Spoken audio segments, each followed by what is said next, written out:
Almost 5 years since the murder of Nitisha Lattimore and the disappearance of her little son, Nilo. Now, she was found dead near the Purple People Bridge in Nilo. He has been seen and is presumed dead. Investigators believe Desean Brown was the man who tossed the child's body into the river. Now, Brown recently pleaded guilty to the murders of both of them and was sentenced to life in prison. Now, the prosecutor's office is opening up the case they've built against Brown, and we've obtained new evidence now being released, and Ken Brown has more. These are Cincinnati police investigators knocking on the door of Nitisha Lattimore's apartment. Inside is 20-year-old Desean Brown. Here he is walking in the door less than an hour before investigators arrive.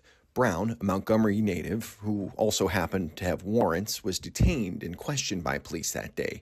In the nearly 8 hours of video provided by the prosecutor's office, Brown says he and Nitisha Lattimore met on Tinder. They've been hanging out and he's been staying at her place. He tells investigators about his last 24 hours, which included a check-in phone call with Nitisha that happened hours after investigators found her dead body with multiple stab wounds. Why did you tell me you talked to her today?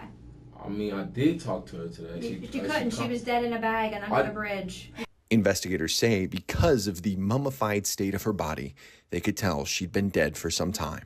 I'm telling you, she's been dead for days. And she called me today, but it might have not been at 9. Look, man, this ain't ghost hunters and No, she couldn't have called you. Detectives pulled video from Brown's apartment that show his comings and goings over the 4-day stretch, including this trip out the door with a large white bag and a blanket slung over his shoulder. He told investigators this car coming to pick him up was a friend, but investigators figured out it was an Uber. Brown loaded the large bag into the car, and the driver said even he had questions. I'd asked him about it, and he said, yeah, that's all my stuff from her place, because we were getting in a fight, so I got out.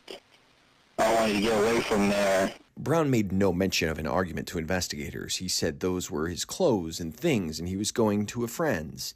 Their investigation revealed he had a suitcase in the house that he could have used.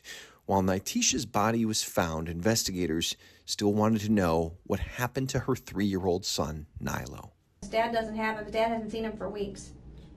See, I don't have nothing. I'm not saying, but I'm just saying. I don't have nothing to do with nothing. You told us that Nilo was in the apartment with you guys this week. Yeah. She's been dead for like 4 or 5 days. Where's the baby? or more. See, how am I going to know that? Well, that was Ken Brown reporting, and to this day, Nilo's body, as you said earlier, has Yeah. not been found. Yeah.